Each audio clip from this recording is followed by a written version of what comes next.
நம் ஜெபத்தை கேட்டு நம் விண்ணப்பத்திற்கு செவி கொடுக்கும் தேவனுக்கு கொடான கொடி நன்றி துதி பலிகளை ஏறெடுப்போமாக.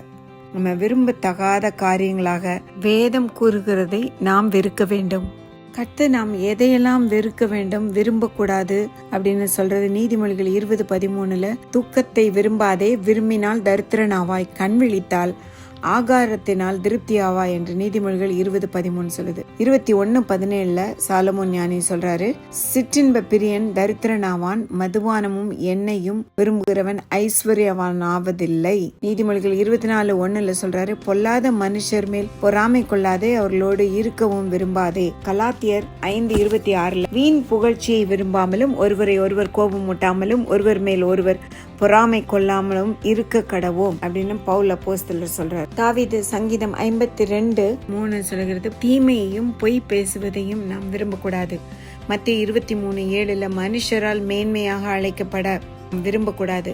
யோவான் 12:43 மனுஷரால் வருகிற மகிமையை நாம் விரும்பக்கூடாது. மனுஷருக்கு பிரியமாய் ஊழியம் செய்ய நாம் விரும்பக்கூடாது. எபேசியர் 6:6 நீ எவற்றையெல்லாம் நாம் விரும்பக்கூடாது என்றால் தூக்கத்தை, மதுபானத்தை, பொல்லாத மனுஷரோடு இருக்க விரும்பக்கூடாது. வீண் புகழ்ச்சியை, பொய் பேசுவதை, தீமையை, மனுஷரால் மேன்மையாக அழைக்கப்பட மனுஷரால் வருகிற மேன்மையை விரும்பக்கூடாது. மனுஷருக்கு பிரியமாய் ஊழியம் செய்யக்கூடாது.